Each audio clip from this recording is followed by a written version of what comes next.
Segitunya kah orang membeli sesuatu untuk membayar rasa takut? Yang namanya misteri nggak bakalan hilang oleh waktu. Momen datang, Pak. Mereka bener-bener ngelihat pocong beneran di rumah yang jadiin tempat set itu. Beberapa karakter yang ada di film itu masuk bener-bener ke jiwanya pemerannya pasti. Mau masuk ke suatu tempat, itu ada anak kecil. Di kamera kelihatan, tapi aslinya nggak ada.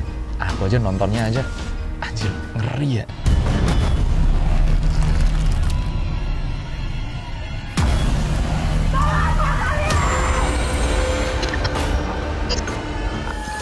Kisah dunia lain.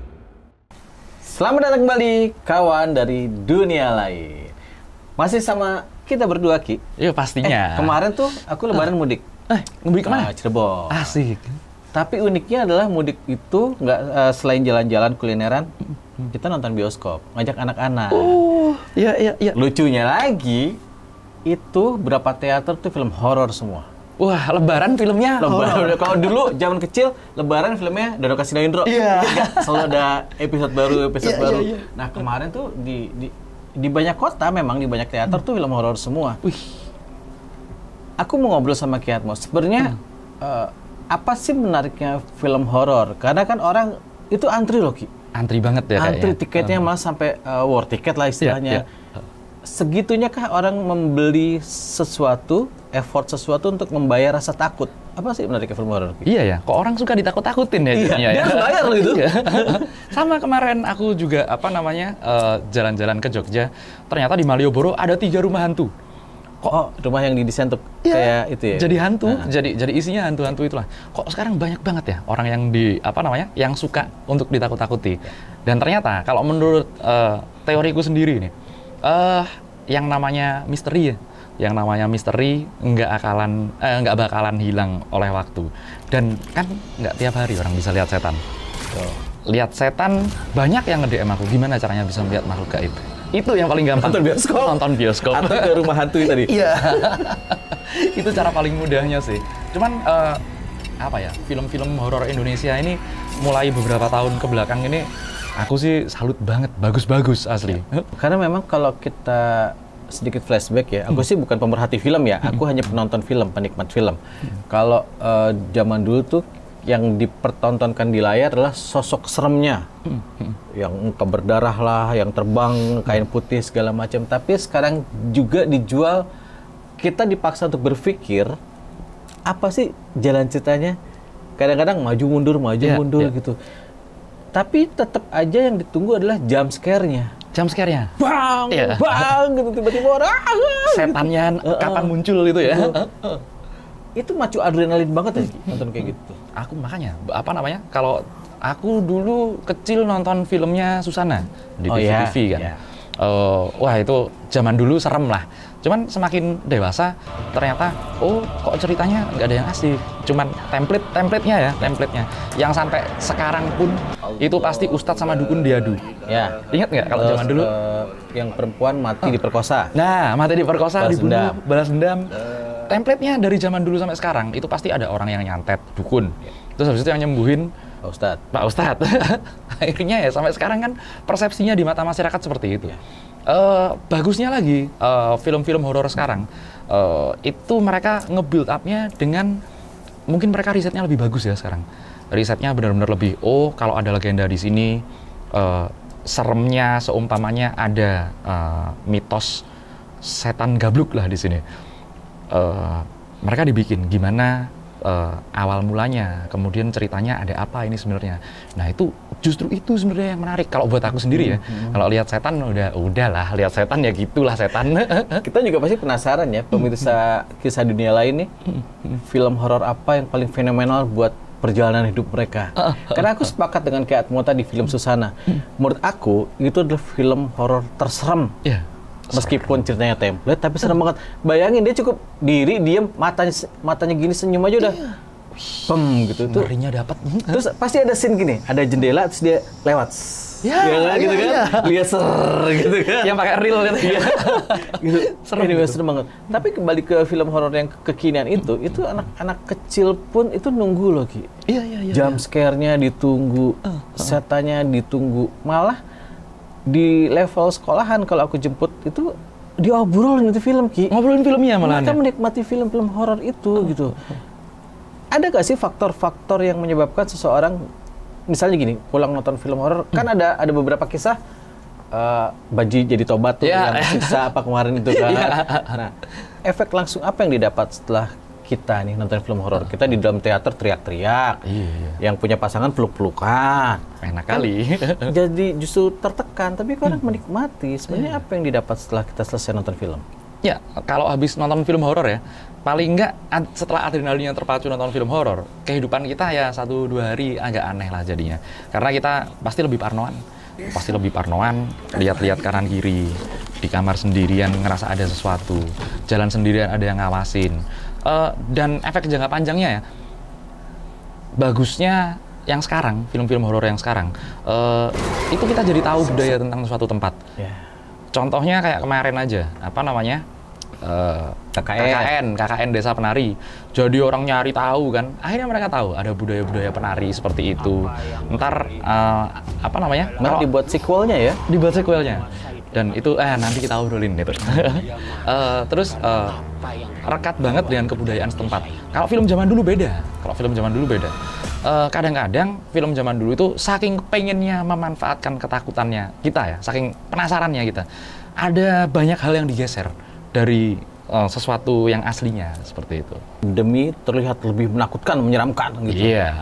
Dibuat hiperbola dan kalau menurutku salah, udah gitu aja. Gitu. Aku juga punya cerita, ada temanku entah dia nonton film apa gitu ya, efek langsungnya pulang malam lewat tempat sepi, ada suara ayam, wow, dia maki-maki itu ayam. Saya nggak ngerti dia nonton film apa, tapi dimaki-maki itu ayam, kebayang nggak? Jadi emang sebegitu dalamnya bekas atau efek orang nonton film horor sampai itu. Ayam berkokok aja dia maki-maki, dia takut. Kaget lah ya pasti. Dan masih kesuges sama film-film seperti itu.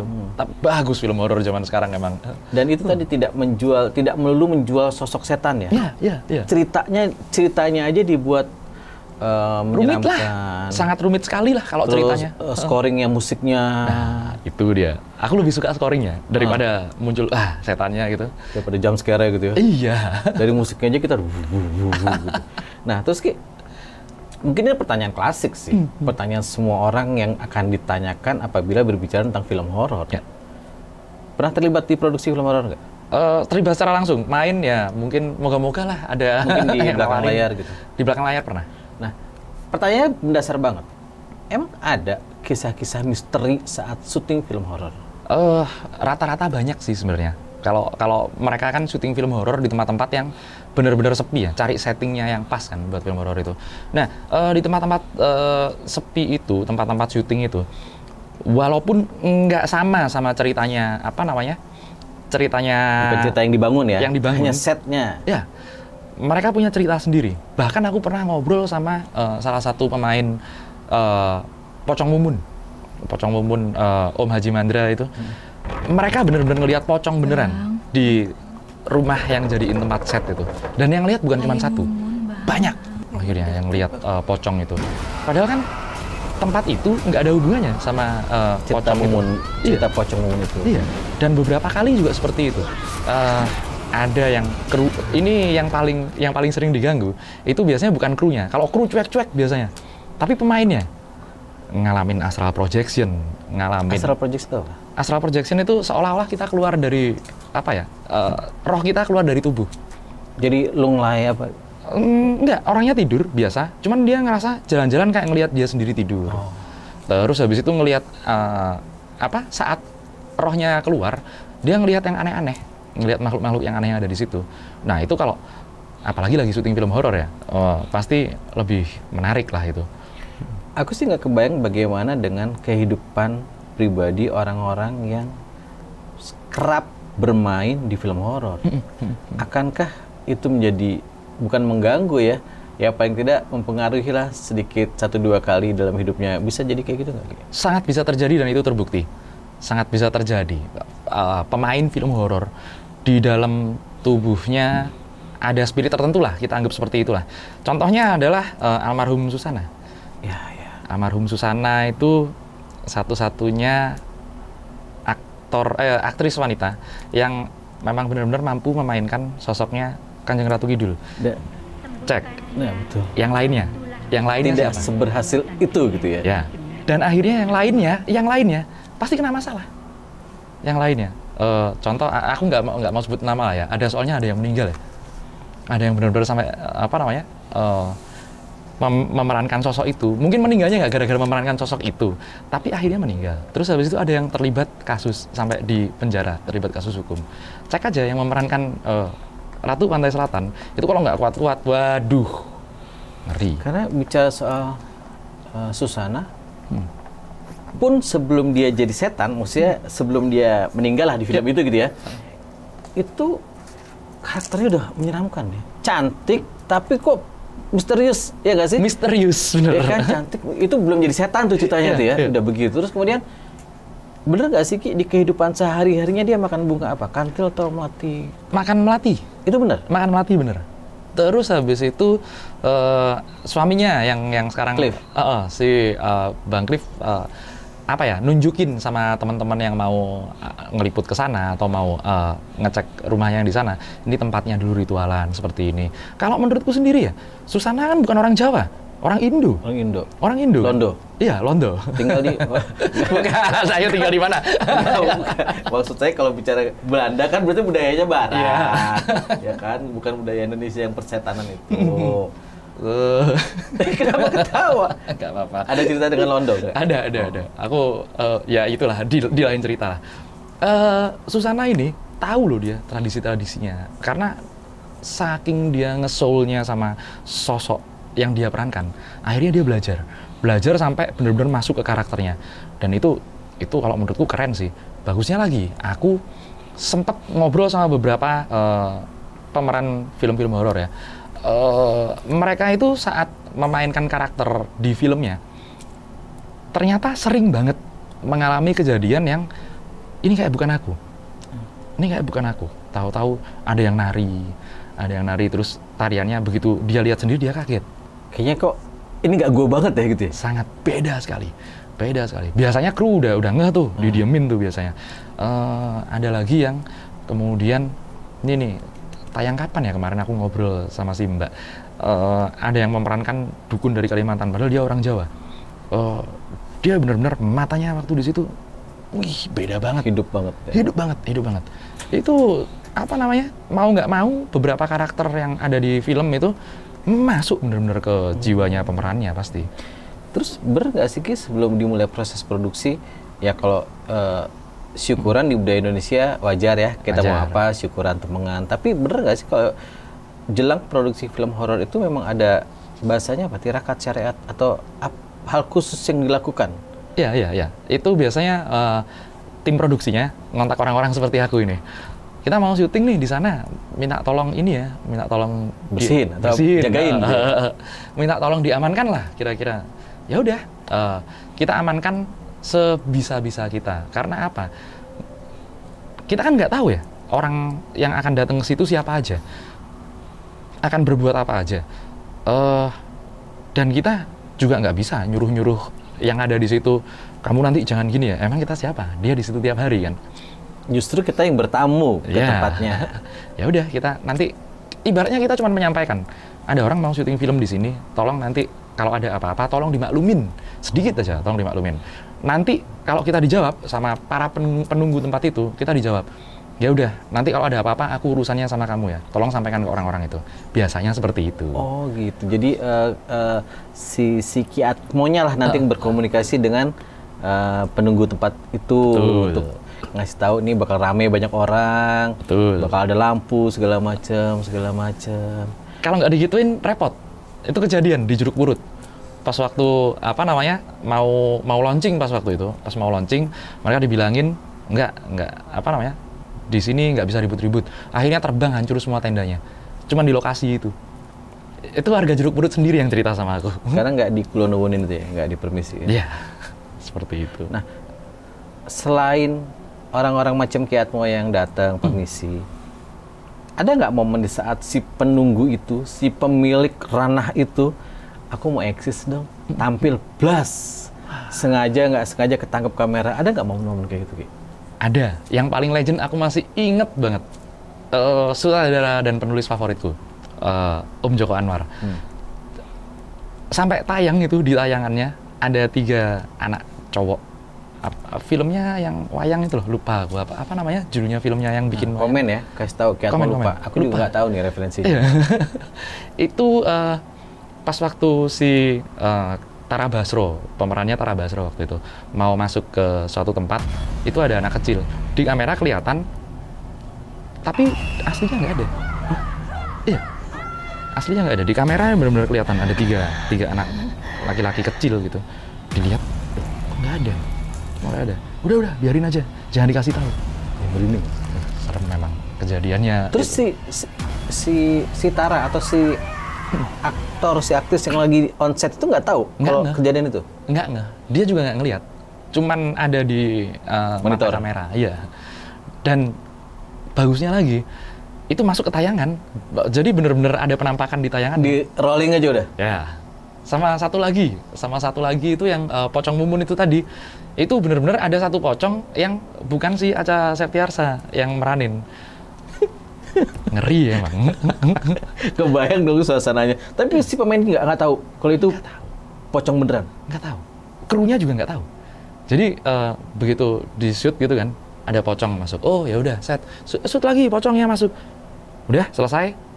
Terus habis itu, loh, tadi pindah? Enggak. Loh itu siapa? Nggak ada orang, dicek. Ngeri. Ki, soal Pocong Mumun ya, tadi kan Ki Atmo bilang bahwa yang lihat nggak cuma 1 orang, ya. Banyak orang. Terus barusan nih ketangkap kamera.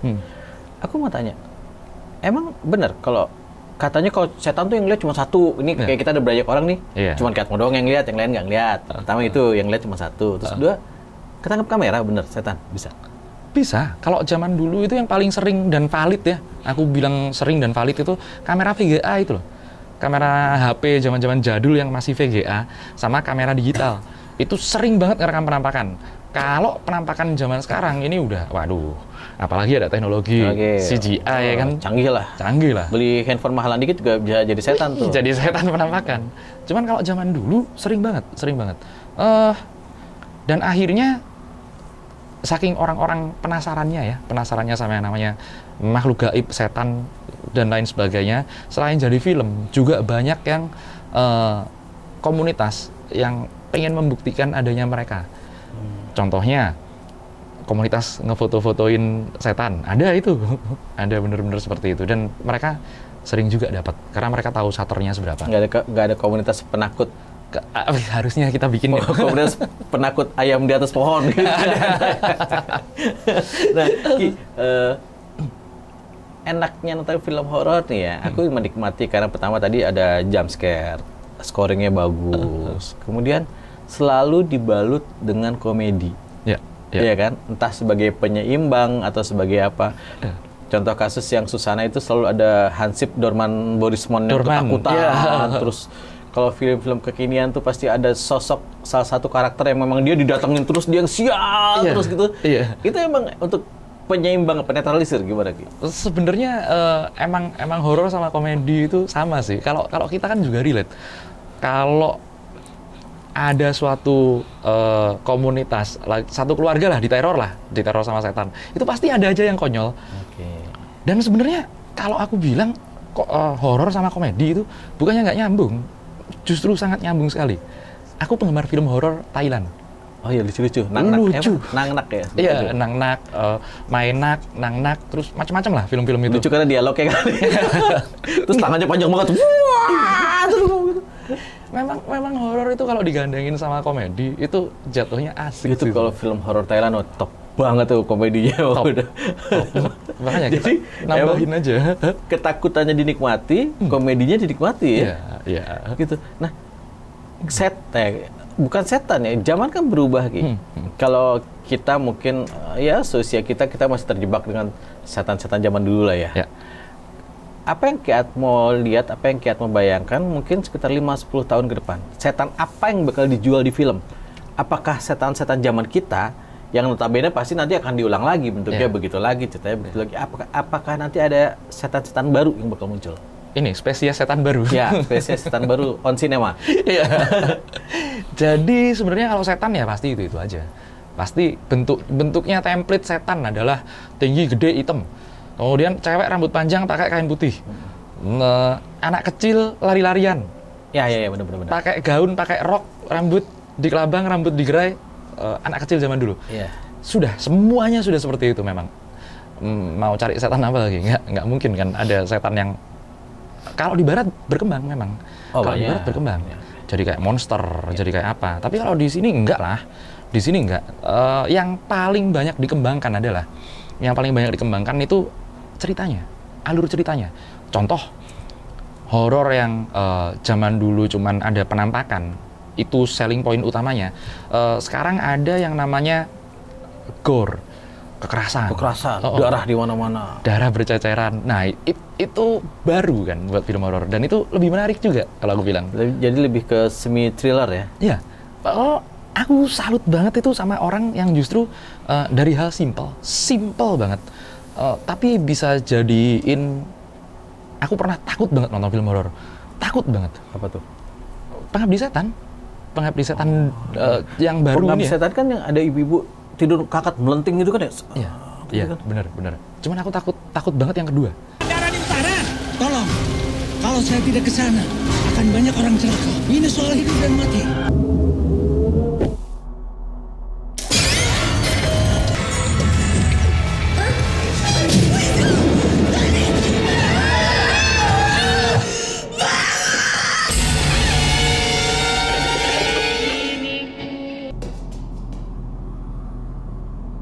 Siapa lu? Sekelas pocong doang bisa jadi cerita seperti itu. Karena ya memang, aku aja nontonnya aja, anjir, ngeri bener-bener. Berarti kayak apa itu ya, film horor paling nancep ya Pengabdi Setan? Pengabdi Setan, yang kedua itu masih nancep di aku. Karena bisa bayangin lah, ini cerita ya buat kalian yang udah nonton pasti, ini rusun.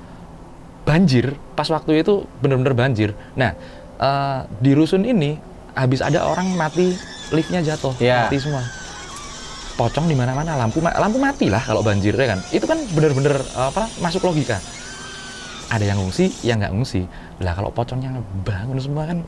Itu lift jatuh itu di Kalimalang Ki. Iya. Aku tahu gedungnya itu. Oh, ruko Pengabdi Setannya. Ruko Pengabdi Setan itu. Itu temanku yang takut ayam tadi. Tiap hari pasti lewat situ. Ada rukonya. Biar aja ntar suatu ketika dia bakal didatengin sama pocong-pocong di situ. Ya, pocong sujud ya kalau di situ. Sujud ya. Dia nggak akan berani gitu. Nah, kalau aku punya cerita, menurut aku ya, film horor yang paling serem itu Susana dengan segala variabelnya. Karena menurut aku dia diam di pojokan rumah aja udah bikin takut banget. Terus kedua, aku nggak ngerti ini masuknya genre horor atau tidak. Film yang paling menyeramkan adalah Pengkhianatan G30 SPKI. Oh iya. Itu nancep Ki, itu sampai dialognya aku tahu. Musiknya, derap kakinya. Itu kayak aku ada di situ dan ini bakal terjadi sama gue. Ini bakal terjadi sama gue. Serem banget menurut aku. Dulu tayangnya malam. Maksud aku gini, lupakan tentang gosip ceritanya ini, rekayasa segala macam. Kita dari segi filmnya nikmatin filmnya. Itu serem banget. Setuju nggak itu Ki? Setuju banget. Ya kan? Dan memang, sutradaranya keren sih. Bayana ya? Jajang Cinur. Jajang Cinur ya? Iya, Jajang Cinur. Itu, wah anjir, itu bener-bener film yang, ya kalau di zaman-zaman dulu orang pasti nggak ada yang nggak inget semua jalan ceritanya. Pasti inget lah. Serem. Dialognya yang entah jenderal siapa saya lupa yang iki malam apa Bu? Malam Jumat Pak. Kok belum tidur? Aku gambar masjid dulu. Itu aja dengan suara burung kukuk. Iya. Bisa seperti itu ya. Iya kan? Itu epic sih. Iya kan? Iya, epic. Nggak harus jualan setan kan? Nggak. Iya memang apa namanya? Itulah yang namanya film horor ya. Iya. Bisa dibilang horor, bisa dibilang thriller, tapi ya benar-benar yang benar-benar ngerasa mencekam. Iya, benar. Tapi itu tadi orang rela war ticket untuk membeli rasa takut. Iya. Iya kan? Seru banget. Nah, dari semua obrolan kita nih, apa yang bisa Ki Atmo rangkum? Karena kan pasti film horor tadi Ki Atmo bilang bahwa ya mungkin setannya itu aja. Ya. Cuman ceritanya akan berkembang. Ini pasti PR banget buat sineas kan? Iya. Iya kan? Iya. Gimana tuh Ki? Aku sendiri pengen bikin short movie, film-film 2 menit, 3 menit. Tapi apa yang ada di kepalaku tentang horor itu, tentang benar-benar yang menyeramkan itu nanti orang bisa rasain deh. Kita bikin habis ini. Serius ya? Serius, nggak panjang filmnya, 2 menit, 3 menit. Tapi dari situ dapat takutnya? Itulah nanti. Bisa ngebangun rasa takut dalam 2-3 menit? Sangat bisa sekali. Bukannya kalau orang ngebangun rasa takut tuh atmosfernya harus dibangun dulu, dinaikin, 2-3 menit tuh gak lama loh Ki? Nggak lama. Jadi aku spill dikit aja lah ya. Orang kerja lembur di kantor itu kan banyak ya. Orang kerja lembur di kantor. Saat dia ada sendirian di satu ruangan, di satu lantai yang udah kosong semua. Palingan cuma satpam yang ngecek naik turun. Satpam. Nah, kalau ternyata tempat yang setiap harinya dia pakai kerja, di pagi hari, di siang hari, di malam hari sangat berbeda, itu atmosfernya bakalan sangat beda banget. Juga. Relate kan? Orang-orang kan banyak yang ini. Ya, itu tadi ya. Jadi emang nonton film tuh asik. Asik. Paling tidak melepas stres ya Ki ya. Bisa teriak. Yang pasangan bisa pelukan. Aduh. Anak-anak juga bisa jadi bahan obrolan. Tapi tadi orang rela antri buat membeli rasa takut. Iya, ya, betul. Kita tunggu nih short movie-nya Ki Atmo. Sama ini kita minta komen ya. Iya, film horor apa yang paling fenomenal buat pemirsa Kisah Dunia Lain? Ya. Komen. Sama cerita ya. Nanti yang ceritanya yang paling bagus, kenapa kok film itu serem, dapat merchandise dari kita. Itu kan. Ya. Tunggu sama kita tungguin janji Ki Atmo short movie. Short movie. Ya. Kita bikin yang pasti kalian takut lah kalau nonton apa yang ada di kepala. Pokoknya tungguin. Nanti pertama kalinya akan muncul di sini. Pasti. Sampai jumpa lagi kawan-kawan dari Kisah Dunia Lain.